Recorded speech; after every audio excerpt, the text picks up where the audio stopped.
Bem-vindos a mais uma videoaula de Ciências Biológicas e hoje nós vamos estudar o sistema reprodutor masculino. Vamos começar então nossa aula analisando a função das principais estruturas que compõem o sistema reprodutor masculino. Então a primeira delas, pessoal, é chamada de testículo. O testículo que fica dentro da bolsa escrotal é onde são formadas as células sexuais masculinas ou os espermatozoides. Quando estes espermatozoides estão prontos, eles são armazenados numa estrutura chamada de epidídimo. No momento da ejaculação, os espermatozoides saem por um canal chamado canal deferente, que está aqui representado, e vão desembocar no canal ejaculador, que é a parte final do canal deferente. Este canal ejaculador possui ligado a ele uma vesícula chamada de vesícula seminal, que é esta estrutura que produz um líquido que vai ajudar na mobilidade, na veiculação, no transporte desses espermatozoides. Também existe uma outra estrutura pela qual o canal ejaculador desemboca, que é a próstata, que também produz um líquido chamado líquido prostático. Então, o líquido prostático e o líquido seminal vão formar o sêmen, que contém os espermatozoides. Aí esses espermatozoides caminham pela uretra no momento da ejaculação e que passa por dentro do pênis até o meio externo. O pênis é o órgão copulador masculino e é formado por duas estruturas. O corpo cavernoso, este aqui de cima, e o corpo esponjoso, este de baixo.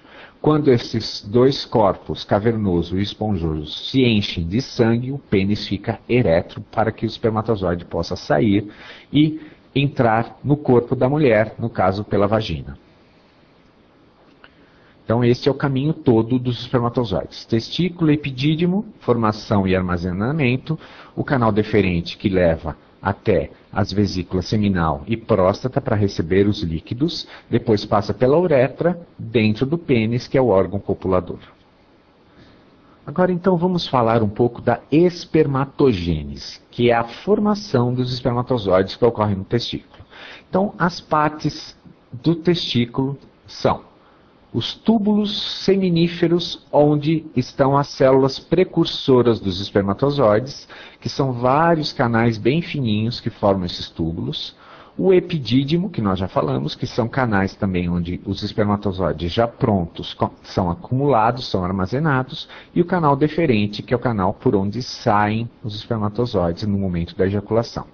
Agora, quais são as etapas da espermatogênese?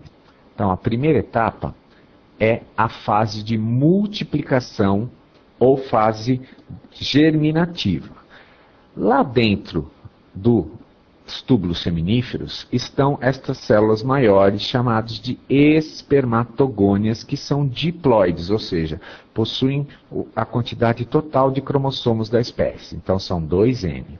Nesta fase, as espermatogônias se multiplicam por mitose.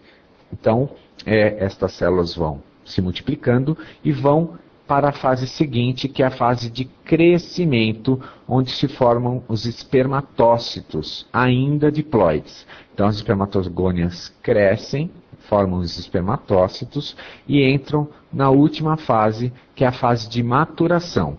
Então, os espermatócitos primários da fase de crescimento, por meiose, pela primeira etapa da meiose, formam os espermatócitos secundários, que são este grupo de células que está aqui representado. Esses espermatócitos secundários já são haploides, ou seja, já sofreram meiose na primeira etapa da meiose. Depois, esses espermatócitos secundários continuam a meiose, então agora na fase de meiose 2, e formam as espermátides, também N, que são estas células finais aqui. Estas espermátides aí só vão sofrer uma maturação, uma diferenciação, não vão mais se dividir e vão se transformar em espermatozoides haploides, que são essas estruturas já com a cauda, já com a mobilidade toda, ou seja, são células já maduras prontas para fecundação, que são acumuladas lá no epidídimo. Então, 3 etapas: multiplicação, crescimento e maturação. Então, fase de espermatogônias, espermatócitos, espermátides e espermatozoides. Agora vamos falar então do gameta masculino, mais propriamente dito, que é o espermatozoide. Quais são as partes dele?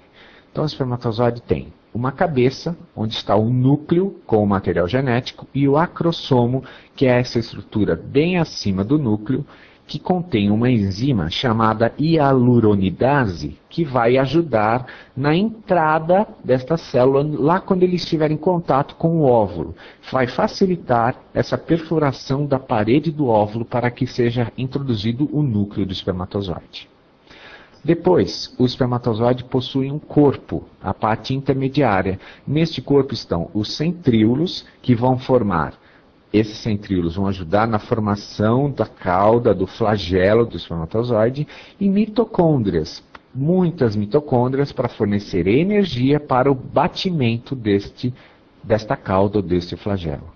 E, por último, a cauda, né, que é o eixo do flagelo originado lá pelos centríolos, que vai dar mobilidade ao espermatozoide para ele nadar até encontrar o óvulo.